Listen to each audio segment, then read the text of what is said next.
Балаңыздын келечегин бүгүнтөн баштаңыз. Москвадагы Дарование Москвы мектебинде 2026-2027 окуу жылына кабыл алуу уланууда. Бул жерде балаңыз англис жана араб тилдерин үйрөнөт. Мектепке сапаттуу даярдыктар өтөт. Спорт жана чыгармачылык менен өнүгөт. 3 маал адал тамак менен камсыз болот. Жайкы лагерде пайдалуу эс алат. Байланыш номери +7 901 346 01 09. Орундар чектелүү. Балаңыздын ордун азыртан бырандаңыз.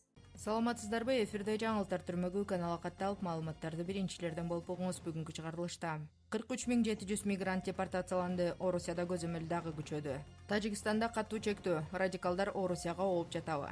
Дуровко орайып, ФСБ террорчулук боюнча иш козгоду. Украина Рязаньга сокку урду. Валберс кампасы жана мунай заводу чабуулга кабылды.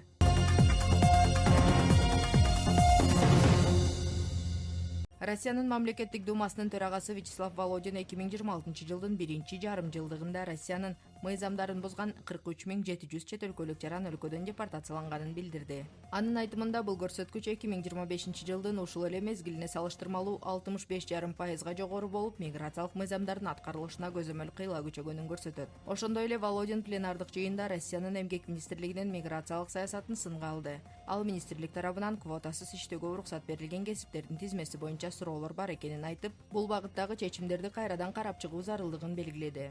Эксперттердин пикиринде миграциялык мыйзамдардын күчөтүлүшү жана көзөмөлдүн жогорулашы жакынкы мезгилде дагы улануусу мүмкүн. Тажикстанда диний экстремизмге каршы чаралар күчөтүлүп, хиджаб жана радикалдык агымдардын символу катары сыпатталган сакалдарга карата көзөмөл каталдаштырылууда.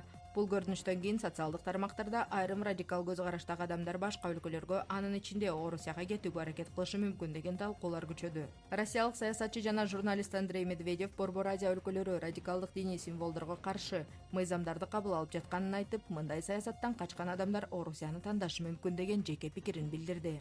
Ушуга окшош көз карашты бир катар россиялык коомдук ишмерлер жана блогерлер дагы билдиришип, Орусияда диний кийим-кече маселеси боюнча мыйзамдар башкача болгондуктан айрым радикал топтор үчүн өлкө жагымдуу көрүнүшү мүмкүн экенин айтышууда. Ошол эле учурда бул билдирүүлөр расмий мамлекеттик деңгээлде тастыкталган маалымат эмес. Азырынча Тажикстандан радикал адамдардын массалык түрдө Орусияга көчүп жатканын ырастаган расмий маалымат жарыялана элек. Эксперттер мындай темалар коомдо кызуу талкуу жаратып жатканын белгилеп, миграция жана коопсуздук маселелери боюнча расмий маалыматтарга таянуунун маанилүүлүгүн эскертишүүдө. Россиянын федералдык коопсуздук кызматы Telegram мессенджеринин негиздөөчүлөрүнүн бири Павел Дуровко террорчулук ишмердүүлүгүнө көмөктөшүү беренеси боюнча сыртынан айып тагылганын билдирди. ФСБнын маалыматына ылайык, учурда чет өлкөдө жүргөн Дуровко карата эл аралык издөө жарыялоо башталган. Атайын кызматтын билдирүүсүндө Telegram платформасында Украина атайын кызматтары жана Россия бийлиги террордук же экстремисттик деп тааныган уюмдар пайдаланган айрым каналдар, чаттар жана боттор жабылган эмес деп айтылат. ФСБнын версиясы боюнча бул ресурстар террордук аракеттерди уюштурууда жана кибералдамчылык иштеринде колдонулган. Буга чейин быйыл февраль айында орусиялык мамлекеттик маалымат каражаттары Дуровко карата ушундай берененин негизинде кылмыш иши тергелип жатканын жазышкан. Расмий маалымат болсо эми гана жарыяланды. Ошол эле учурда Роскомнадзор Telegram мессенджерине байланыштуу чектөө чараларын күчөтүп келет. Бирок учурда Telegram Россияда расмий түрдө бөгөттөлгөн интернет ресурстардын тизмесине киргизе элек. Белгилей кетсек, Павел Дуров ФСБнын акыркы билдирүүсүнө азырынча комментарий бере элек. Ошондой эле Telegram компаниясы да расмий реакциясын жарыялады.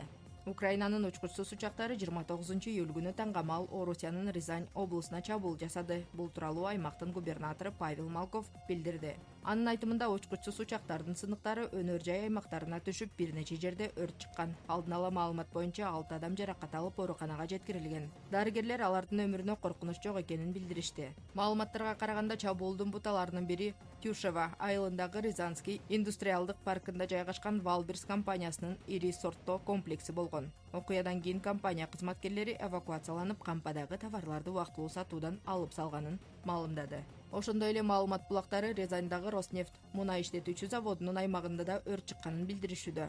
Бул ишкана буга чейин дагы дрондук чабуулдардын кесепетинен ишин убактылуу токтоткон. Мындан тышкары түн ичинде Ростов облусунун Таганрог шаарында соккуга кабылды. Аймак жетекчилигинин маалыматына ылайык, ракета сыныктары көп кабаттуу турак үйгө түшүп, бир аял каза болуп, дагы бир адам жаракат алган. жергиликтүү тургундар эвакуацияланып, коопсуз жайларга көчүрүлдү. Белгилей кетсек, 18-июлдан тарта украиналык күчтөр Валберс компаниясынын логистикалык борборлоруна бир нече жолу сокку урганы кабарланган. Буга чейин Москва облусундагы, Тамбовдогу, Краснодардагы, Ставрополь крайындагы, Ленинград облусундагы, Санкт-Петербургдагы, Воронеждеги жана Крымдагы кампалардагы чабуулдарга кабылган. Кабарлар официалдуу МВД Россия сайтынан алынды.